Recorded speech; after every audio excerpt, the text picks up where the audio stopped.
Assalamualaikum warahmatullahi wabarakatuh. Perkenalkan, nama saya Safira Alisa Meka dengan NPM 2408260087.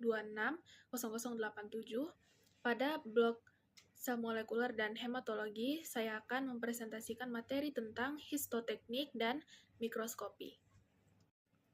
Histoteknik adalah pembuatan sediaan histologi dari spesimen jaringan yang diproses hingga siap dianalisis di bawah mikroskop. Proses ini melibatkan serangkaian yang memastikan struktur sel dan jaringan tetap terjaga untuk diteliti.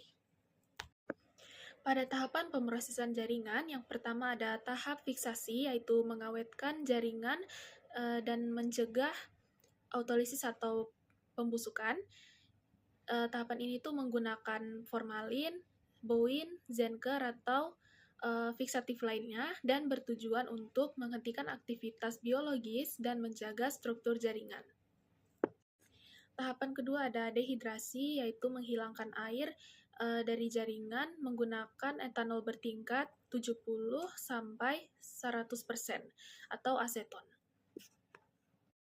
Tahapan ketiga ada pembeningan atau clearing, yaitu menggantikan etanol dengan zat yang larut dalam parafin seperti silen, chloroform, atau cedarwood oil. Yang keempat ada pembenaman atau embedding, yaitu jaringan dimasukkan dalam parafin cair agar bisa dipotong tipis menggunakan mikrotom. Yang kelima ada pengecoran atau blocking, yaitu membentuk blok parafin untuk stabilitas saat pemotongan.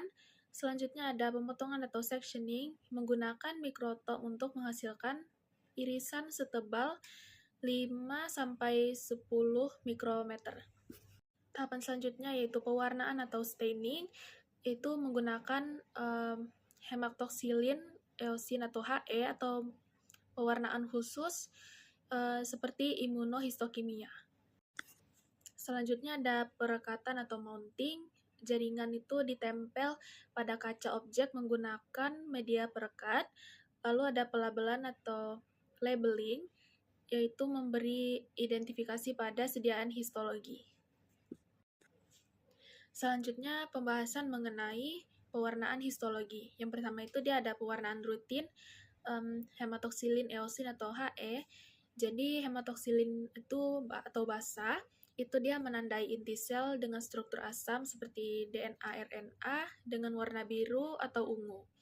Kalau eosin itu dia asam, menandai sitoplasma dan protein basah dengan warna merah muda.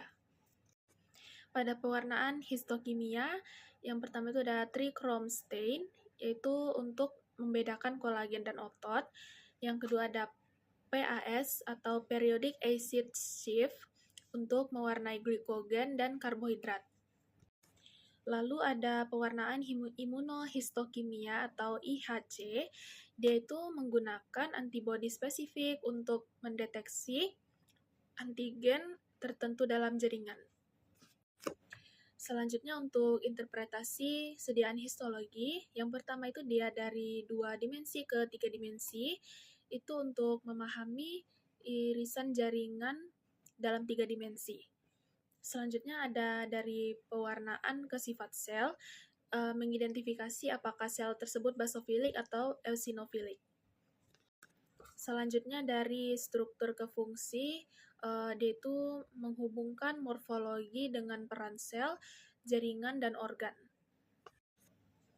Selanjutnya penjelasan mengenai mikroskop dan jenisnya. Mikroskop itu ada 2 jenis. Yang pertama mikroskop cahaya dan mikroskop elektron. Untuk pembagian mikroskop cahaya, yang pertama ada mikroskop lapangan terang. Itu yang paling umum digunakan dalam histologi.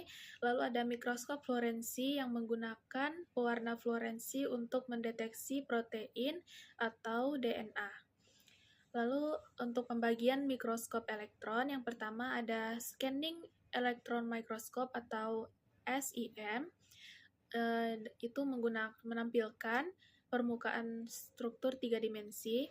Yang kedua ada transmission electron microscope atau TEM, yaitu mengamati bagian dalam sel dengan resolusi yang tinggi.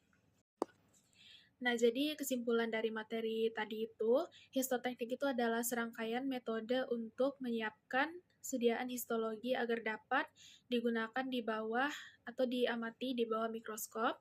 Tahapan utamanya itu meliputi fiksasi, dehidrasi, pembeningan, pembenaman, pemotongan, pewarnaan, dan interpretasi. Lalu pewarnaan histologi itu tadi untuk membantu mengidentifikasi struktur seluler dan jaringan. Dan mikroskop cahaya dan mikroskop elektron itu digunakan untuk analisis struktur jaringan dengan tingkat resolusi yang berbeda. Baik, mungkin cukup presentasi dari saya. Mohon maaf bila ada kesalahan kata atau yang mungkin kurang dimengerti.